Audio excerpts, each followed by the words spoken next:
a ver ahora es unos extractos de algunos sermones de Münzer. Las fuentes fueron recopiladas mayormente en latín, en alemán y en checo, ¿no? Traducidas al español tenemos muy pocas fuentes que estén traducidas al español. Pero bueno, hay algunas editoriales que sí han hecho al menos de unos 4, 5, 6 tratados, traducciones al español, que es lo que podamos nosotros rescatar como fuentes para poder analizar.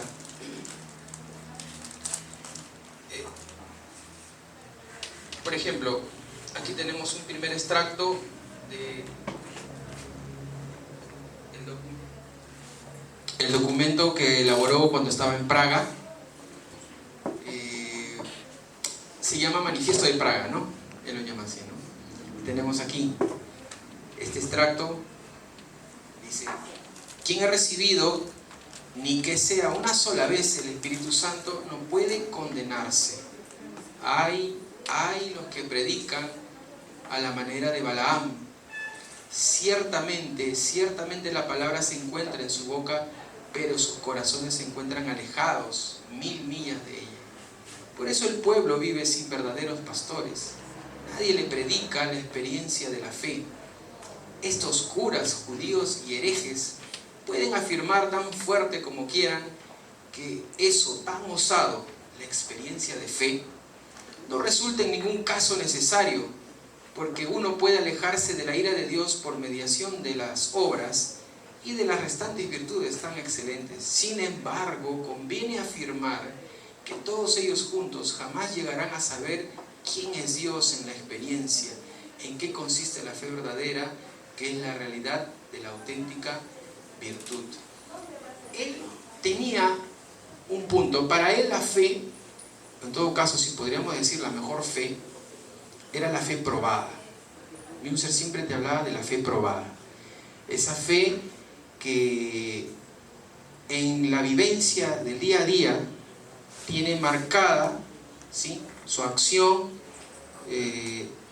su contexto, su ubicación, su función. Aquí vemos, claramente lo expresa, ¿no?, la experiencia de la fe. Eso es, para Münzer era más importante incluso que las obras, que otros aspectos, ¿no?, que puedan acercarnos a Dios. En el Manifiesto de Praga tenemos otros, les voy a leer, otros fragmentos aquí que llaman muchísimo la atención por la forma. Aquí lo tenemos.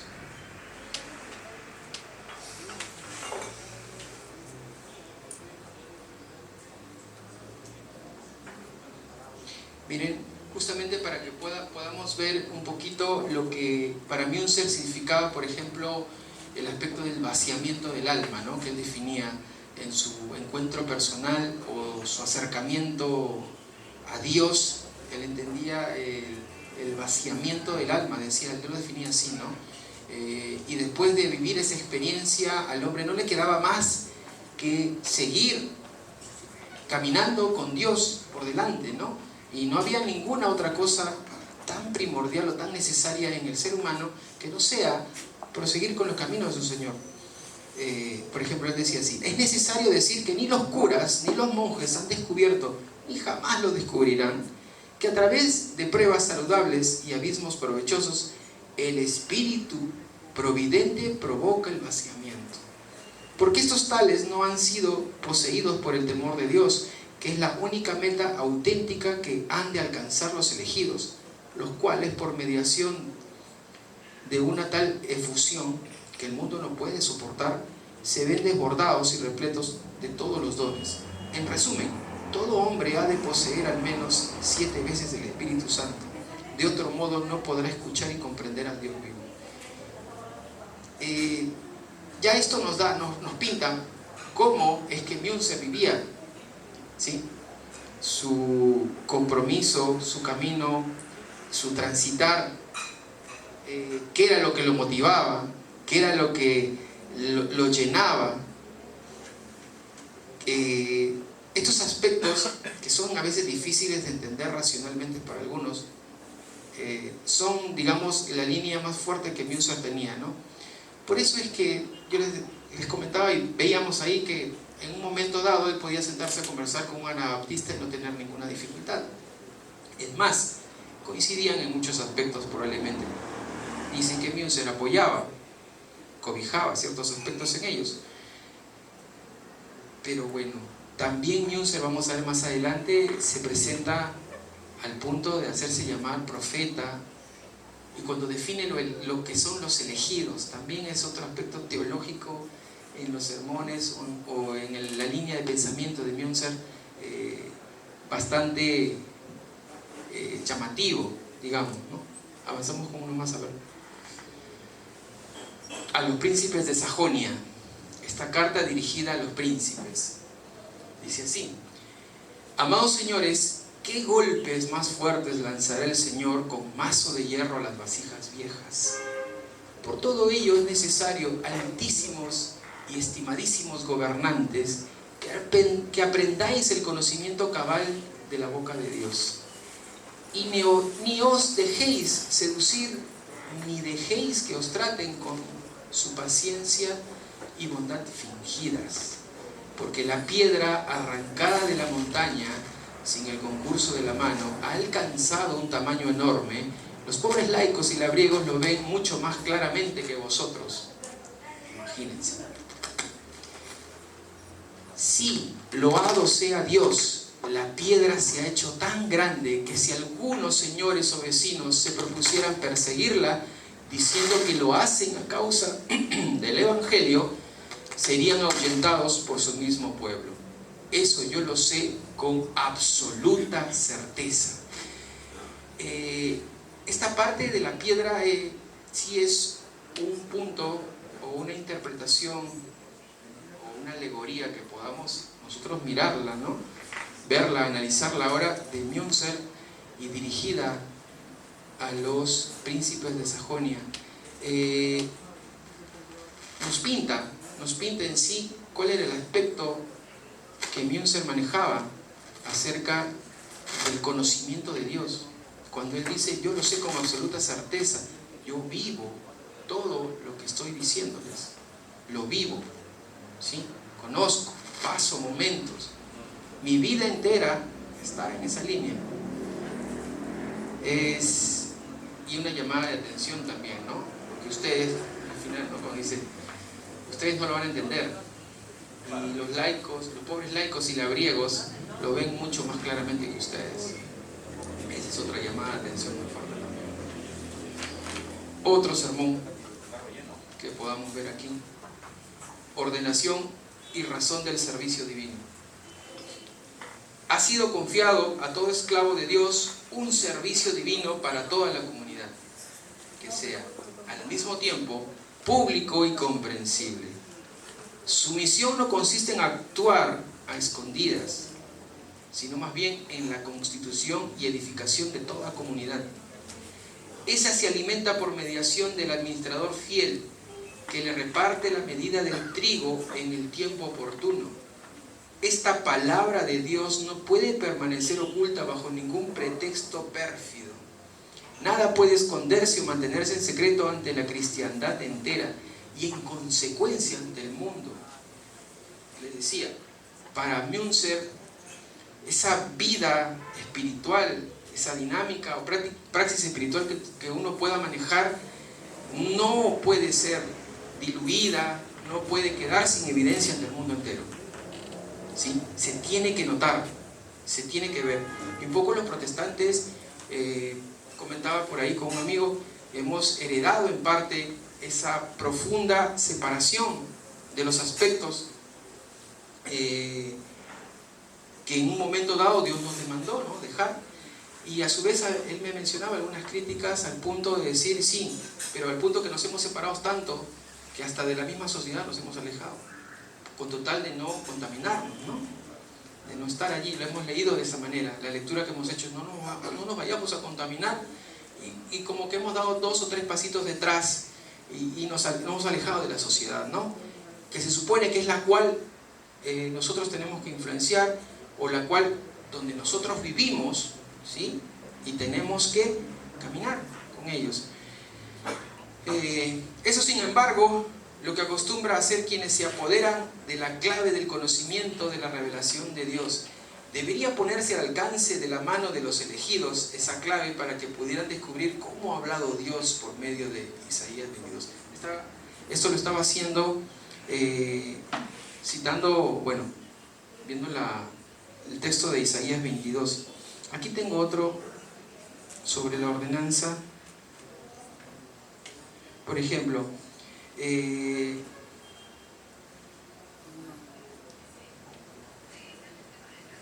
aquí habla, por ejemplo, sobre la colecta. Dice así, ¿no? Por eso a continuación pedimos en todas las plegarias por la reunión de todas las grandes iglesias cristianas, a fin de que se defiendan de los achaques que ahora tan profundamente las desgarran y que de manera tan miserable les impiden que hagan resplandecer el santísimo nombre de Dios delante de todo el mundo.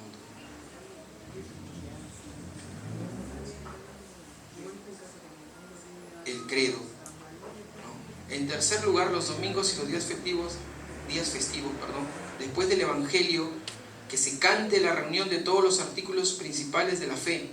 A través de ellos se pone de manifiesto los burdos errores de la iglesia. Los que se imaginan que son cristianos no pueden aceptar que nosotros neguemos a algunos de ellos, ya que el servicio divino se celebra delante de todo el mundo.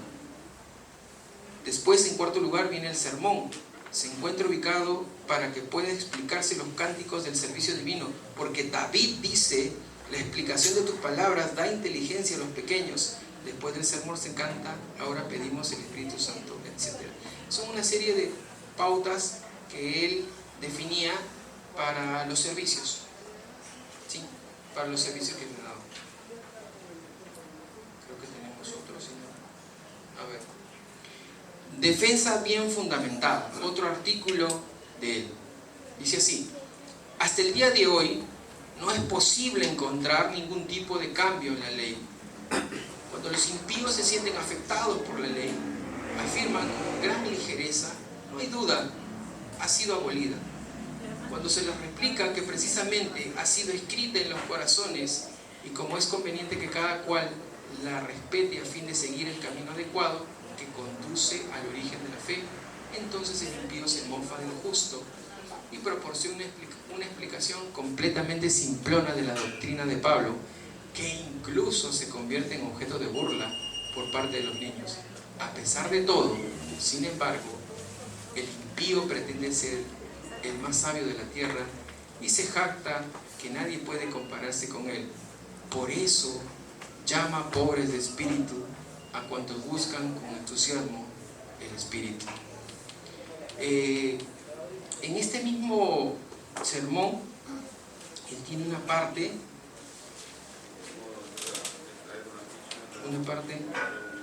aquí.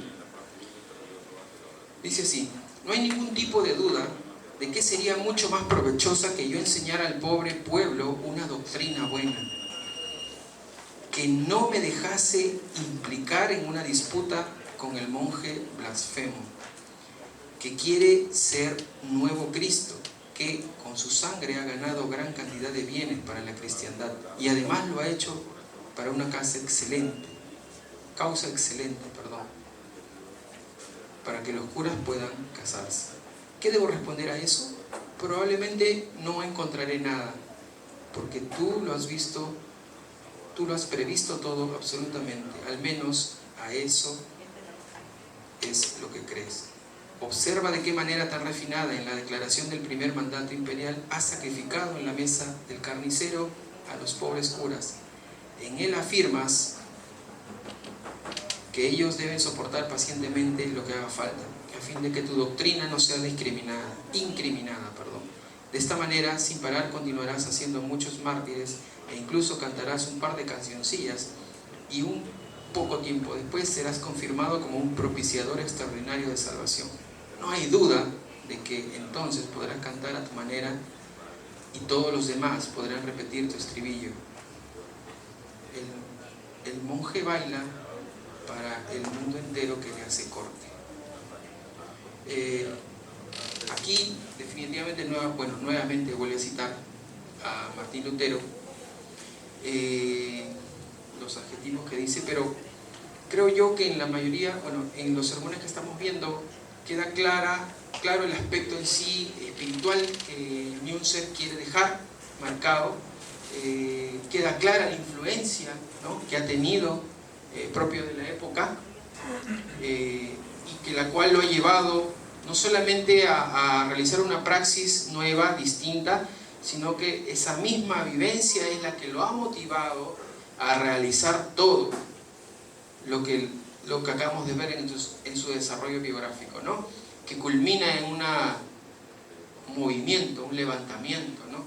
Él buscaba un cambio, él buscaba justamente, él le llama los pobres de espíritu, tenía otra definición para pobre.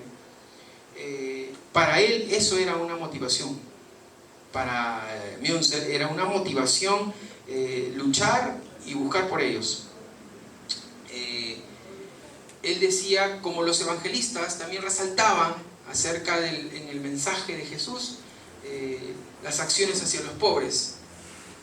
Él se sentía identificado con aquellas personas, ¿no? Él decía, es esa carencia lo principal que los pone a ellos en un lugar más expectante que el resto que no espera, o el resto que no ve venir ello, ¿no? Es lo principal, que esa carencia que puedan tener esas personas, las que lo pone un paso más adelante, tanto en entendimiento como en necesidad, como en cambio, como en transformación. Entonces Münzer manejaba estos aspectos en sus sermones, y todo esto alimentaba en sí lo que pudo trabajar, ¿no? Su perfil o su desarrollo teológico queda claro. Si vamos viendo los textos, queda claro por dónde iba él, ¿no? Qué era lo que lo motivaba, lo que lo llenaba en ese aspecto, en lo que realizaba, ¿no? Si podríamos, para ir terminando en esta parte, ver un poquito el punto acerca de qué es, cerrando ciertas conclusiones que podríamos ver, ¿no? Conclusiones finales ya para ir terminando. Yo les mencionaba, ¿no? Durante mucho tiempo se ha encasillado a Thomas Münzer como un ícono de violencia y revolución malsana, pero dejamos de ver que su lucha por esa libertad interior que trae cambios a las realidades vigentes, ¿sí?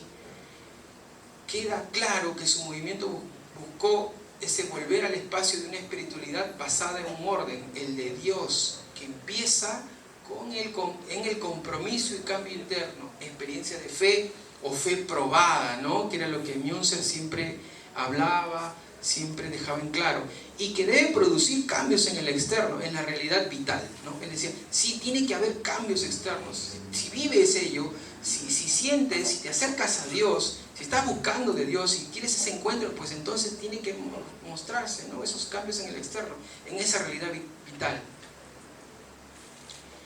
Thomas Münzer, como hombre de su tiempo, tuvo que lidiar con los cambios que se daban y necesitaban.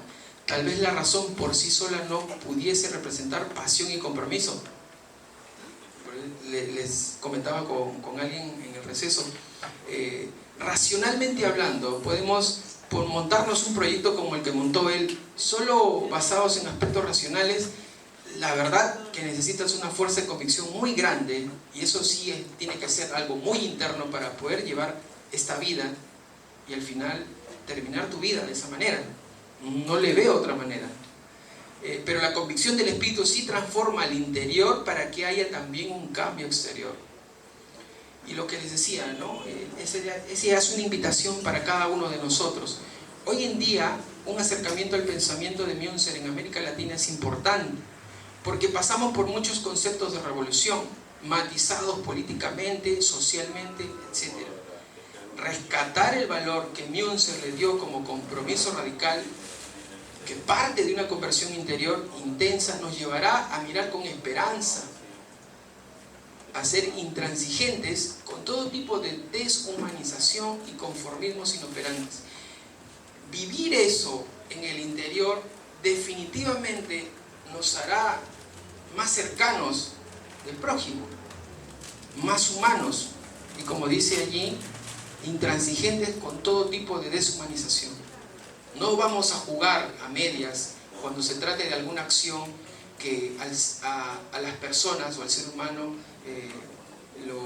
lo afecten, vayan en contra de ellos. No vamos a jugar a medias en eso. Si entendemos y vemos que lo que él realizó con ese compromiso radical, entonces nos vamos a poner en la brecha o en un punto tal que vamos a luchar contra ello. Y hoy en día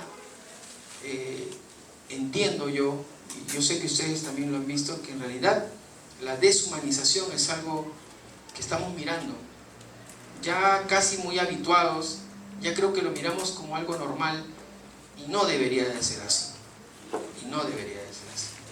Entonces esto sí es para cada uno de ustedes, o sea, cada uno de ustedes puede decir, aportar, trabajar, pensar, reflexionar una idea acerca de lo que Münzer puede aportar hoy en día, ¿no? Yo les decía, vemos por televisión, vemos por el internet, leemos cosas, leemos noticias, nos informan y llegan muchos conceptos hacia nosotros. ¿Y nosotros qué debemos hacer? ¿Y nosotros cómo debemos reaccionar a ello? ¿Sí? Yo les decía, por ejemplo, la palabrita revolución. Él hizo una revolución, pero hoy en día, ¿cuál es el contexto de la palabra revolución? ¿Qué significa para algunos? Lo negativo, lo positivo, algo que no debemos hablar, no debemos participar. Llegan muchos conceptos, pero nosotros nos tenemos que mover siempre con una mirada de esperanza ante ello. Una mirada de esperanza, una mirada humana, definitivamente.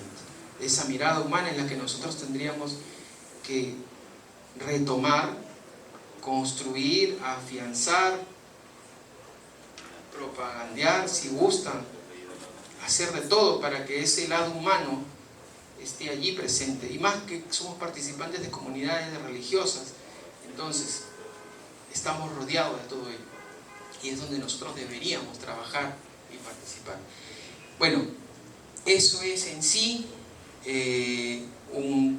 la verdad que traté de que fuese un corto resumen de lo que puede hacer, y ya dejaría que el resto también se genere una expectativa de leer y de buscar más información acerca de él.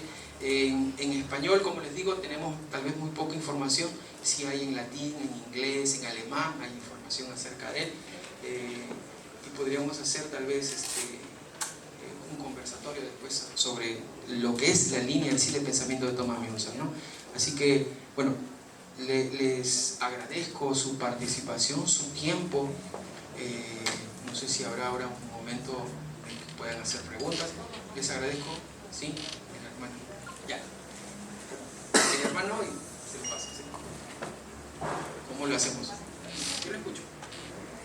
Buenas noches, hermano.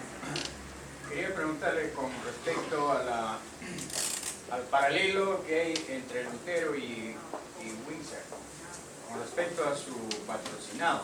Lutero siempre ha tenido el apoyo de los duques, los príncipes, ¿no?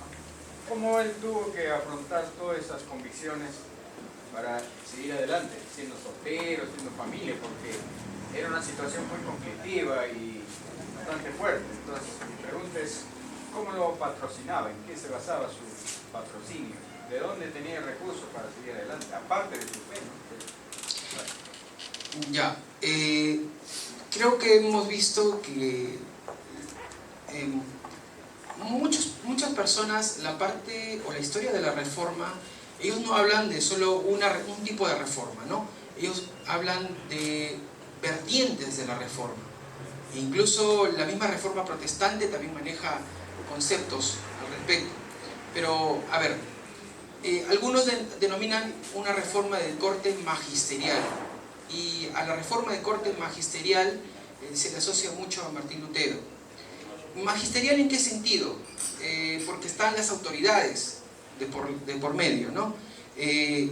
Lutero tuvo cobertura, sí, de autoridades, de príncipes. El mismo señor de Sajonia lo tiene bajo su cobertura.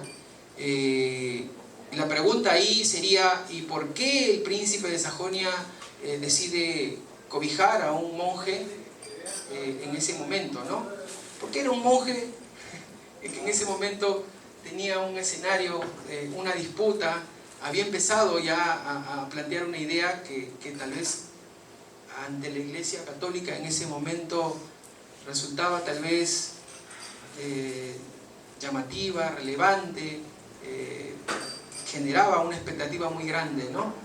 Entonces, Lutero, a lo largo, si vemos el desarrollo, bueno, no estamos hablando de Lutero, pero Lutero hace un desarrollo y siempre ha estado vinculado a aquellos. Medios materiales o todo lo demás, lo puede haber tenido. Nunca hizo algo para salirse de la cobertura de ellos. ¿Sí? Lutero no tomó ninguna acción, no tomó partido por alguna acción que lo pueda separar de los príncipes. Hemos visto, por ejemplo, aquí un Thomas Müntzer que podría estar vinculado en un momento inicial con los luteranos sin ningún problema, pero luego vemos más adelante una separación total. O sea, él sí tomó decisiones que sabía que le iban a costar separación. Lutero en ese momento, por lo que hemos visto, no ha tomado una decisión al respecto. Entonces, siempre se ha ligado el trabajo o el proyecto de Lutero, siempre se ligó a ese punto. Por ejemplo, le leo lo siguiente. Lutero decía, por ejemplo, ¿no? Bien marchan nuestra teología y San Agustín, gracias a Dios, se imponen en nuestra universidad.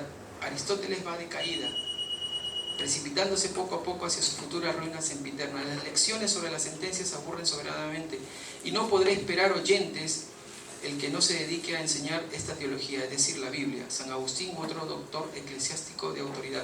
Lutero es un académico también, ¿sí? Él tiene la necesidad de que este proyecto va por ese lado. Su proyecto requiere también el apoyo, requiere los espacios y los medios, no requiere pelearse con las personas, ¿sí? Con los únicos que se va a pelear son con la Iglesia Católica, digamos, ¿no? La clase alta, la organización más alta de la Iglesia Católica, pero él no busca pelearse con otras personas, nunca buscó, no fue su objeto. Por lo tanto, tuvo aceptación, tuvo, no sé si llamarlo inteligencia, pero el tino, ¿no?, de moverse en ese punto, en ese plano. Sí, yo quiero hacer dos acercamientos. La primera es sobre su espiritualidad interior. Parece que tuviera una especie de perfil pentecostal, aunque claro que yo sé que no es una cuestión exclusiva de ellos, pero parece que hubiera una marcación fuerte en cuanto a vivir la mística de su interior de una manera demasiado personal, separándose de los demás, y eso siempre va a ser una trampa espiritual, porque puede empezar muy bien su discurso de conversión, su discurso de relación con Dios, pero termina una especie de falso profeta.